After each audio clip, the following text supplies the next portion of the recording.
sponsor al emisiunii, Fundația Art Production, Gigi Căciuleanu, Romania Dance Company.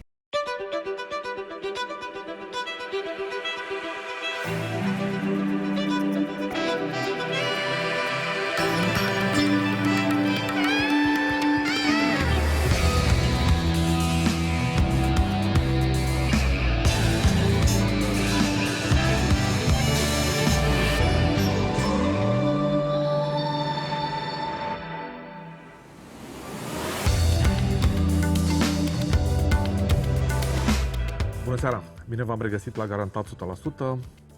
Invitatul nostru din seara asta e cineva despre care aș putea să vorbesc până poimâine, pentru că are o biografie extrem de bogată, dar o să fie suficient să vă spun că avem privilegiu să-l primim la Garantat 100% pe Jean-Michel Jarre. Good evening! Good evening. Thank you so much for accepting this invitation. It's My a privilege pleasure. to have you in our show. Thank you. Likewise. Jean-Michel, I will kindly ask you to begin with remembering your mother. She was, first of all, a famous character and a famous member of La Résistance. How was she as a mother?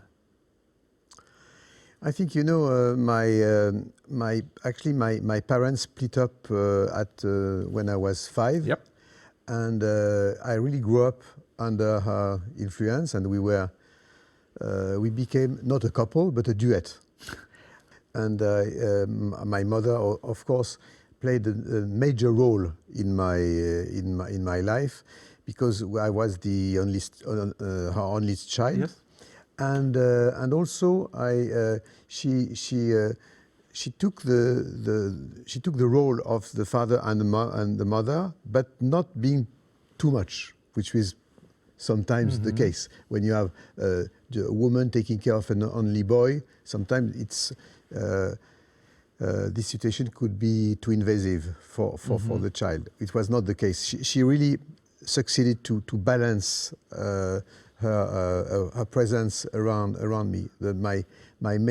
And of course she was also an extraordinary woman, very funny, and also as you said briefly, that she's been a hero and a great figure of the French Resistance. She's been caught by Nazis 3 times, and she escaped 3 times, and she gave me this sense of resilience, of tolerance. Your father is an immense composer, Maurice Jarre. He composed lots of scores for the most famous film in the history of cinema, and I will just mention Lawrence of Arabia, Dead Poets Society, I don't know, The Longest Day, Jesus of Nazareth, and there are lots. Dr. Zhivago. Exactly. But you had a different relationship to your father. Yeah, it's quite strange when you have a conflict with your father. In a sense, it's probably easier to build as a reaction to build yourself. Was it a conflict in your case, the father or a image. distance? But in my case, I didn't have that. It was just an absence, and it's probably more difficult to deal with a kind of grey hole and an absence than having a conflict with his dad or with your dad. And so that was quite. It was quite difficult in my childhood. But at the same time, I think that it's also it's quite strange, because we are both musicians, but Yes. it was quite abstract when I was a child, because he left for America at very early stage, and in those days the work of a soundtrack, of being a soundtrack composer, it was not like today, where it's more known, more recognized. So it was quite abstract. So I was not really influenced by his music. I know about his music, but it was far away from me. It was like a parent on the other side of the pond. So psychologically speaking, it was not your main motivation? No, not consciously, actually. So it worked maybe at the level of chromosomes, maybe. But let's get back to your mother, because we would call this today, I don't know, parenting or something like this. Yeah. In her strategy of raising you, she pushed you, she exposed you to art, to culture, to music. And at a certain moment, when she was selling all things in Saint-Ouen flea market, you discovered a legendary object, something very important in your life, which was the trumpet violin of Boris Vian's. At that moment when you discovered this object, did you know who Boris Vian had been?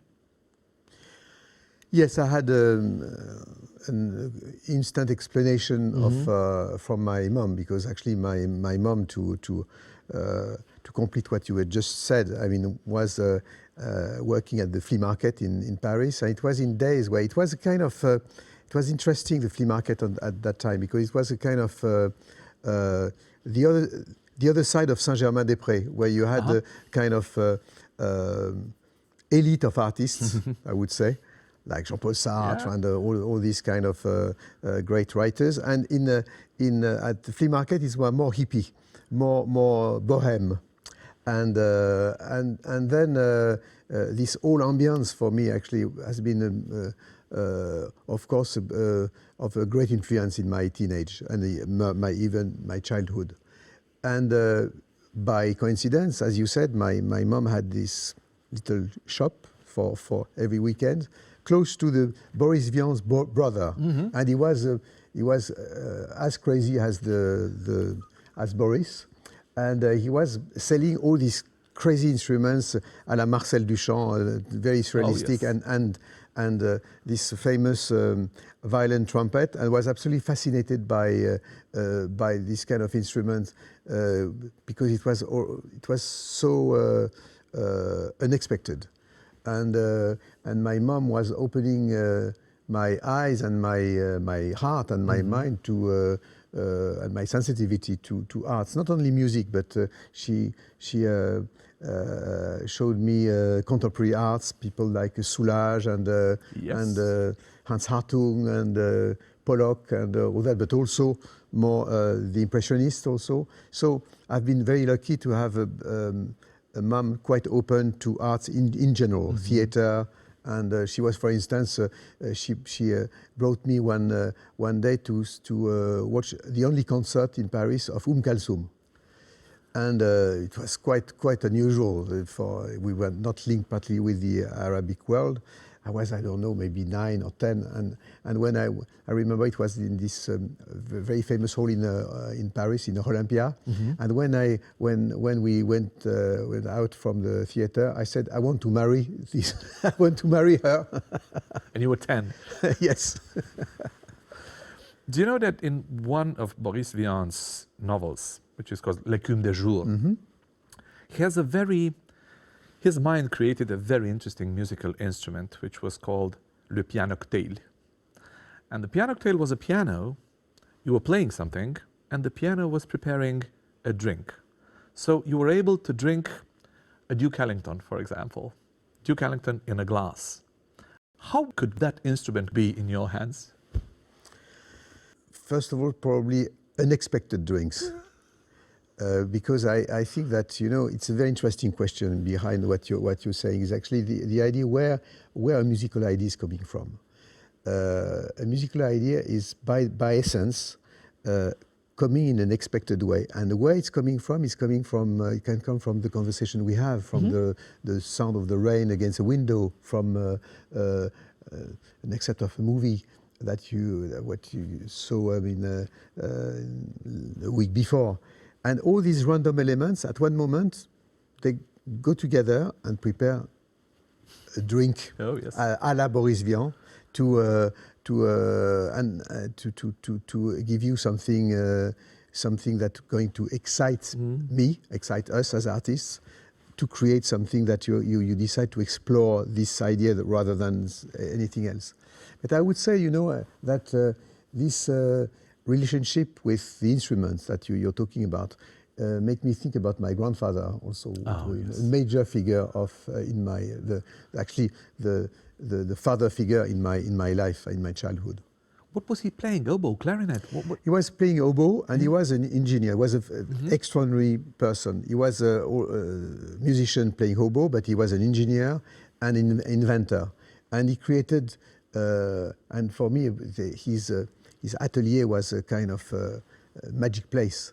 One day, he was creating a coffee machine, electric coffee machine, with the engine of a vacuum cleaner. Wow. And the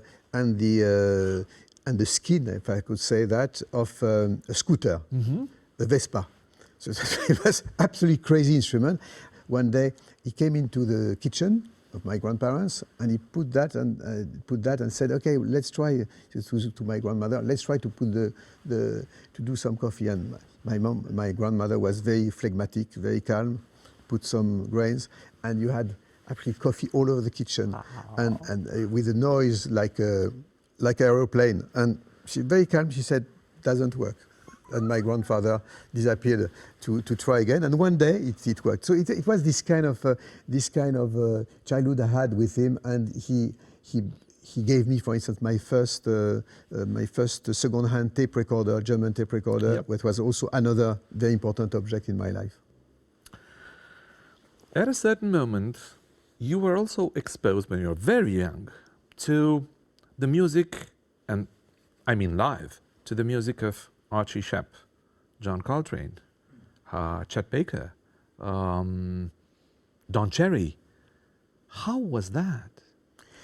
Yeah, it's another twist of destiny, I would say. My mom was, during the Second World War, she became quite close to a very interesting person, a woman called Mimi Ricard. And this woman, after the war, created the most influential modern jazz club called Le Chequipèche, Rue de la Huchette in Paris.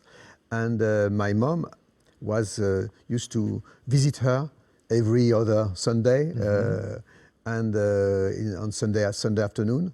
And while the girls were talking around to the bar, I was going downstairs in the cellar, in the cave, where these musicians, I had no idea about were rehearsing. And as you said, you had people like that, like Archie Shepp and John Coltrane and Chet Baker.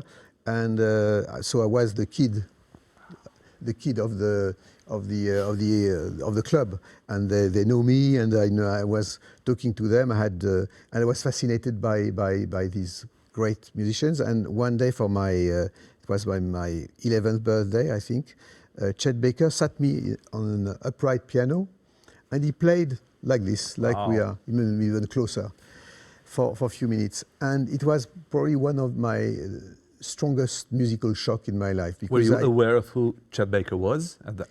I had no real idea. I mean, my mom said, after he's a great jazz man, but I was still quite young. So I realized that he was a great musician, but I didn't know much more.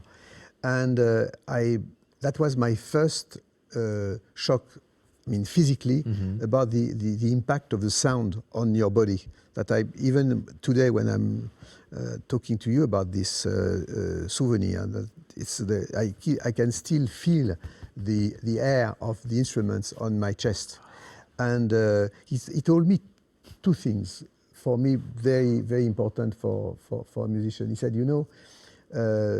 what's important is to escape from the melody. To escape from the melody. So the melody is important, but what is even more important is to get away, to escape, and to play around. And also, beyond the melody, what's the most important thing is the sound. Music is made of sounds, and of course that's of course changed my life later on. I didn't know yet, but I realized. I'm realizing now how important this little phrase he told me how important it was in my life. The fact that music is not based only on notes, based on solfeggio, but basically and first of all made of sounds. Could have been the fact that he had an accident and his type of playing music was so different at that time. Absolutely. It's very, very interesting. I learned in my life that music is like judo. I mean, to transform strong points, your weaknesses into strong points. Chet Baker is a very good example. Another fantastic magician of trumpet is Miles Davis. Yep. Miles Davis has had a problem of playing quickly. And then because of that, because of this weak point, it's transformed it into something else by exploring the idea of less is more. And Chet Baker had also, because of his personal life and accidents, and he had to go around that. And what's interesting, talking about this, you take Chet Baker and Miles Davis playing an instrument that has been played by maybe millions or hundreds of thousands of people in the musicians in the world, and you can listen to 30 seconds of Miles or 30 seconds of Chet Baker. You know exactly who is it, and this is what we call style. But I have immense admiration for that with just a normal instrument that suddenly you can express your own personality, your own style. This is something unique. There's a very interesting interview of yours in The Guardian, and you talk about Stravinsky and about the impact that Stravinsky had upon you. You also talk about Kalsum, but you also said that Ray Charles's Georgia on My Mind had a huge impact upon you.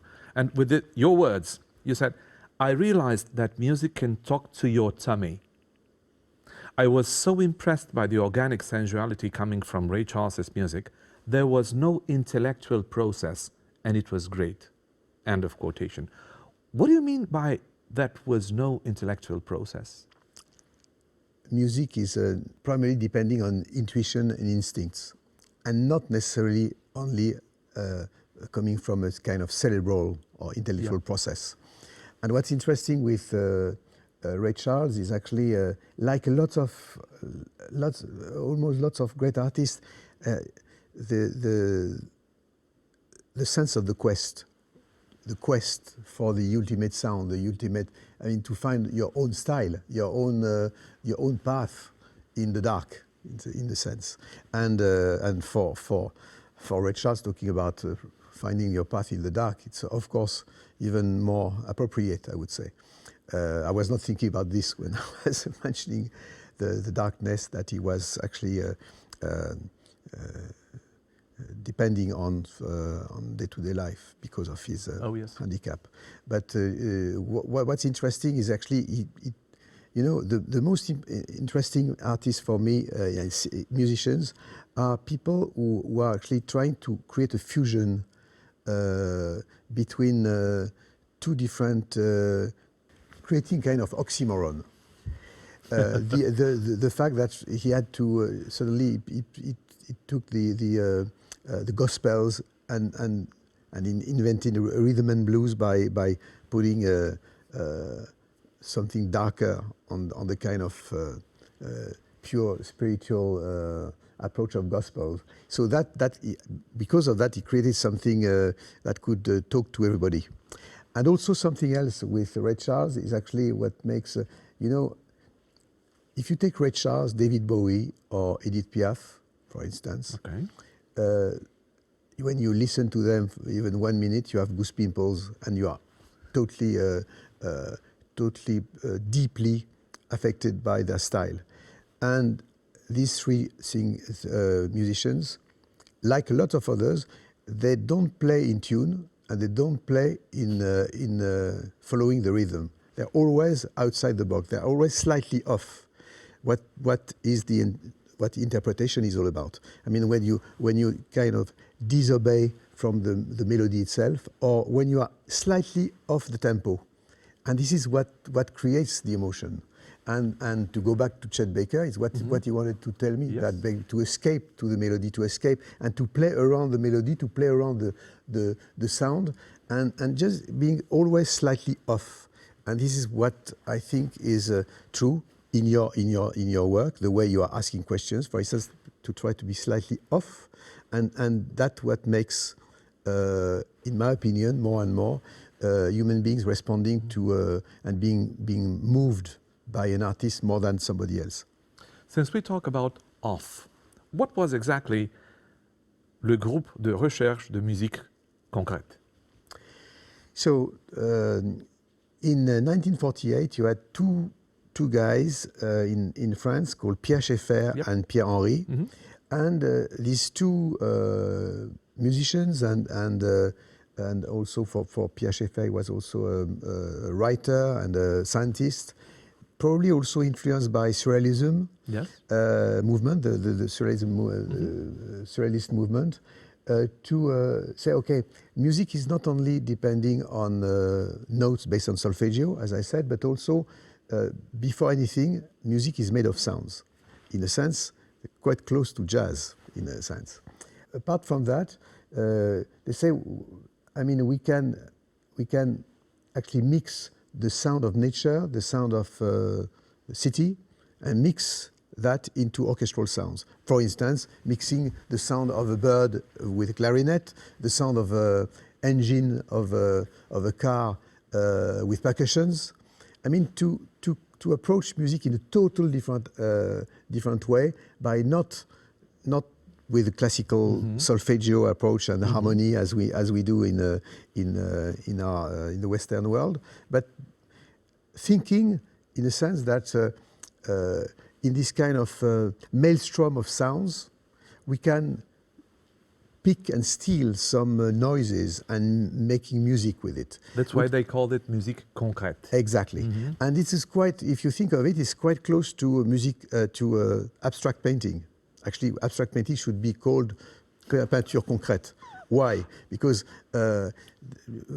people such as Pollock or Hartung or Soulages, I mean, all these great figures of the what we call lyrical abstraction are actually dealing with oil, with earth, with Dubuffet also, with lots of different concrete elements to create something what is not necessarily figurative, what is not necessarily illustrative, but to create something raw, more brut, in a sense, and that will really change my life, because I studied at the with Jeanne Drouet, who is a teacher from a conservatoire at Paris. Yes. Also, I was playing in some local rock bands, and my grandfather has been very important, because before the Groupe de Recherche, he offered me this second-hand tape recorder, and I became obsessed with this machine. I was recording almost everything, day and night. And one day I played the tape backwards, and I thought that aliens were talking to me. So, and then I started in my small rock band to process the sound of my guitar, the sound of drums. And then when I came into this music research center with these great musicians, established musicians, they were talking a language I understood because of that, because of my own approach of sounds. And I said, you know, it was in days where I was listening to rock bands, and that was of course the revolution of my generation and generation to come. But I said somehow it's a revolution coming from America, from Anglo-Saxon countries. Mm-hmm. It's not my revolution as a continental European, as a French or continental European, Romanian, Germany, Italy. I mean, something else. And when I found this Groupe de Recherche and this approach of music, I said, this is our revolution. And this is the reason why that electronic music, later on electroacoustic music, is definitely coming from our continent, from continental Europe. It has nothing to do with jazz, blues, or rock. It's coming from our heritage of classical music, and with a total different approach, maybe more impressionistic and less pop. And this is the reason why suddenly I realized at my late teenage that it was what I wanted to pursue. You were listening to Stockhausen as well. Yes, yeah. I mean, Stockhausen was like a kind of German Frank Zappa, if I can say that, exploring in lots of different areas, and also with with something absolutely deeply European. And I think that you can't escape to your roots. And we have, as Romanian and French and Italian, for instance, this kind of Latin roots also, and which is different from the German ones. Yep. And Stockhausen was in my like when I was working with Pierre Schaeffer, pionierii, these great musicians in France of musique concrète. Stockhausen was the other side of the coin, in a sense. You said European music. That's very, very interesting, because if you think of our conversation up to this moment, this is a puzzle that configurates the roots of your inspiration and the universe of your music. But at a certain moment, you took off. I mean, you let everything apart and you made your music. It's fascinating that almost everybody at the beginning rejected Oxygen as a producer. What was in your mind at that moment when they were saying, no, thank you? You know, I've been used to that, because Oxygen was not my first attempt. I mean, my first... you had two previous attempts. My first album has been sold maybe 100 copies or something like this, which is quite a lot these days in terms of physical vinyl or whatever. But whatever. So I think that I was doing lots of songs in France, and I had already a kind of success being composing and writing songs and doing. And I was still obsessed by the fact that I would like to establish this kind of link between experimental music and pop. So I was continuing to do my travaux pratiques, and so I was not particularly frustrated, and but I knew that I was doing something special. When you write some music, you think about yourself. It's in a sense rather selfish activity. It is. Creating, because you create for yourself. I mean, to soothe your pain or your problems, or to escape also. And if you meet the audience, good news. But it's not necessarily the case. You can have lots of artists. For lots of artists, they will maybe never meet the audience, their audience. It doesn't. Does it devaluate what they're doing? Not necessarily. So it's the trap is when you have. Success is like an addiction. So you have to be careful. After the first success, you have to be very careful. Before, it's less dangerous than after, I think. We're in a very important moment of our conversation, because talking about success and what some people understand by success, I don't know, it just came through my mind now. There's a moment in an interview of David Gilmour's, and I don't know if he was perfectly aware of what he was saying at that moment about, I don't know, the historical moment, because he said at the beginning, it was all about making money and being famous. Now referring to yourself, in the most honest way possible, at the end of the 70s, were you smelling the success that was going to follow? No. Were you hoping for it? Were you thinking of it? Actually, you're always hoping to be recognized and to be loved by an audience. If you, as an artist, if you create some music, is basically first of all the idea of sharing your work with the outside world. So of course, but is it linked to money, or is it linked to? I don't think so. And it's quite strange that David Gilmour said that, because I remember that in the early days of Pink Floyd, because we were in the same record company, and they were really exploring things, but they were exploring and not, of course, not doing pop music. They were more in the kind of prog rock. It was not the easiest way to make money. But maybe afterwards. It could have been Roger Waters, not David Gilmour. But the words were exactly like this. It was all about being famous and making money. Yeah, but maybe it's an attitude, maybe. I would say, I don't know. But anyway, it has never been my case. I was not, for me it was more to explore. Mm-hmm. My priority now I'm looking back of what I've done so far. I think I've been really, I'm really excited by challenges, by surprising myself and whatever. I was always, even when I was in my 30s, and I saw some of my colleagues having success, and they were already trying to exploit what they've done, to try to exploit recipes, their own recipes. And I never been even been able to do that, probably. To quote yourself. Yes, exactly. Yeah, exactly. And but I've always been excited, and this is my engine. Is to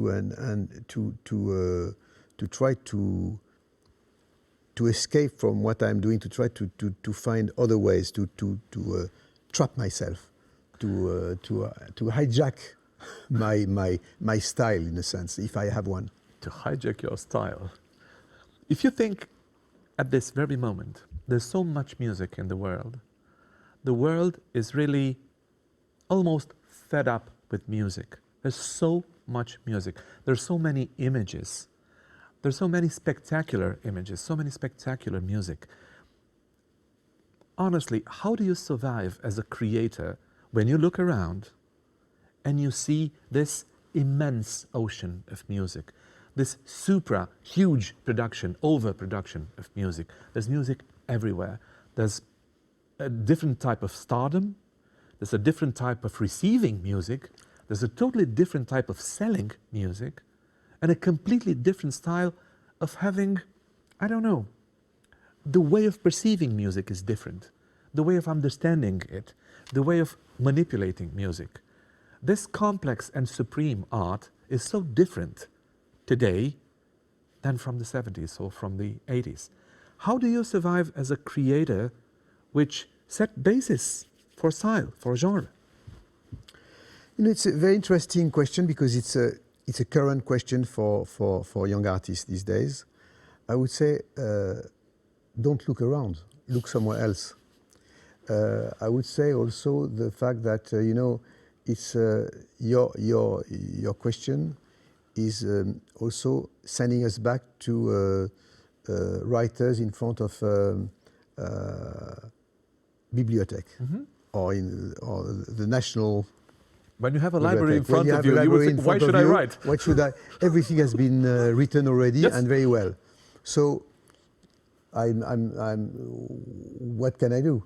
And you know what's very, very interesting is actually there is no progress in human feelings, human emotions. What Chinese, Egyptian musician wanted to create 5,000 years ago, or Western or Indian or an American to 1 century ago, or today, or in one century from now, remains the same. The idea of expressing love or hate or relationship with death, and there are basic human emotions. What makes the difference is who you are. And even if you have millions of people, for instance, you have 100,000 songs being released every day in the world. Yes, but you as an artist, you are still unique. So you will always have the next Pink Floyd, the next Serge Gainsbourg, the next Miles Davis, whatever AI, whatever the number of songs being released. I think we should not be scared of that. It's not because you have more, I would say, more opportunities, because it's also an advantage, and more content, that it would devaluate necessarily your own creative process. I don't think so at all. I mean, you know, if you think of recently, for instance, if you take Billie Eilish, for instance, the instant I heard the first song from Billie Eilish, so it's totally different. We never heard that before, and it was already in the middle of hundreds and thousands and million songs and albums, and it means that, you know, style is coming from who you are, as we said, and it's not a risk. And I would say, like Jean Cocteau used to say, what they don't like in yourself, do it because it's you. You know, I love that. Jean-Michel, will you allow me to ask a personal question, a very personal question? I mean, only answers are personal. Okay. Questions are not. Okay. If you think of today's stars, cinema stars especially, you sometimes get the impression that some people really got out of reality and they're living in a parallel universe, in a fictional universe, in a different universe than this one that we live in. Thinking about your success, thinking about millions of copies that you sold. I mean, only Oxygen sold 18 million copies. Thinking about your mega shows, thinking about your laser harp, all that visual effects, and did this ever move you from reality? Did this ever move you from a certain relationship to yourself? I'm deeply interested in this. Did you ever lose contact with yourself, or had this, I don't know, feeling that you're losing contact with yourself and that you move in a parallel universe? Yes. The answer is yes. You know, in the 80s, it was really a mad decade where lots of us, as I would say, in a kind of rock and roll international world, we all lost a bit of sense of reality because everything was bigger than life, touring and success based on the vinyl and CDs, and the fact that the music industry became from a kind of local craftsmanship to a worldwide industry. Yep. So lots of us, we more or less lost a kind of sense of reality by being involved in bigger and bigger projects, not to make money. I mean, not for me in any way, but for some maybe, but more to try to I mean to like as an addiction by the end of the day, and then you and some of us or some of these artists lost themselves forever. So it's difficult to come back, but you know, and one day I realized that what the life of an artist is not, you know, success, hits or failures are accidents, and your life is in the middle. It's like a sinusoid, you know, and you have hits or failures, and you have to accept that as accidents. Not and the trap is to think that when you are on top, this is your standard. If you think that, you're dead. But if you understand and if you accept the fact that you are in this kind of sinusoid and yes, sometimes quite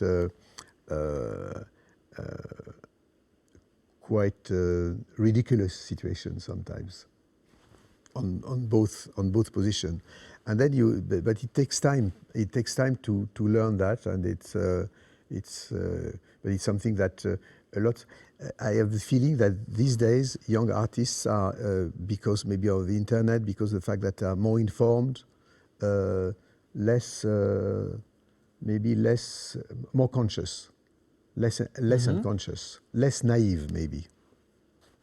If you think of the political situation today, just it's so easy to pronounce just two names, Russia and China.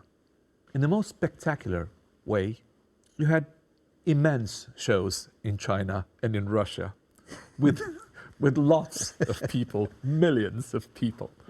And you are the first Western artist that the Chinese people were exposed to at that moment, after lots of years of Mao and communism and things like that. So you're the first Western artist that millions of Chinese saw live, playing live. And then, I don't know, 3.5 something, I don't know, million people in Moscow. So China and Russia. When you look back from this perspective today, how do you think of those moments? I must tell you that I never thought about this in this direction. I hope that I had no responsibility about the situation today, first of all, and secondly, behind this question, there is the question of the position of artists vis-à-vis countries which are generating certainly conflicts or systems which are not the same as ours. And do we have to ignore them or not? And I've been raised by my mom, who told me at a very early stage, when I was still a child, where lots of people in France and in Romania and in all European countries having suffered of Nazis, saying we should make a difference between Nazis and German people. Not the same. Oh, yes. And also saying that we should not make a confusion and mix an ideology and the people. And the people are not necessarily responsible of the ideology they are victims of. This is the reason why at a very early stage I learned the idea that so correctly being said, the against of. Yeah, and being against all kinds of boycotts. I think and this is the reason why I went to China at that stage. I went to in lots of different countries where, because I think that it's not, I mean, the fact that in some countries people don't have the same freedom we have, we should not apply a double punishment. Because, and then deciding, Yep. being in a free country like ours, to say, okay, we are going to decide that these people suffering of a wrong system have been cut off from cinema, from culture, from music, from everything. We have to go there. And all people say, yes, but if you go there, you will be used by the government. Go, because culture is a Trojan horse for changing things. And one song, one movie, one book can change the world. So you have to go there. And I'm absolutely, more and more in my life, absolutely committed that tomorrow we have to go to Iran, to North Korea, and because it's the only way to soothe the pain, to also create a link with the people, because these young people we are talking to as artists are the next people in charge. So you have to go there, and but actually, of course, it's always a question of. Well, the China I knew and the Russia I knew is today, of course, slightly different, I would say. Jean-Michel, I still have 1,000 questions to ask, but I'm afraid we have to say goodbye. Thank you so much, because really today you offered a totally different type of concert. It's the concert of your ideas. And really thank you for that. There's music in your ideas as well. But this concert of ideas is fascinating, and thank you so much for offering this. Thank you. I was laughing because I think that I had also still thousands of answers. So we should maybe continue the conversation. That'd be so great. Even off, or maybe another That'd be so great. Another time. Thank you so much for accepting this. Thank you very much. It's been a privilege to have you here. Thank you. Thank you. Tuturor celor care sunt alături de Garantat 100%, mulțumim frumos pentru încredere. Ne vedem duminica viitoare. Noapte bună!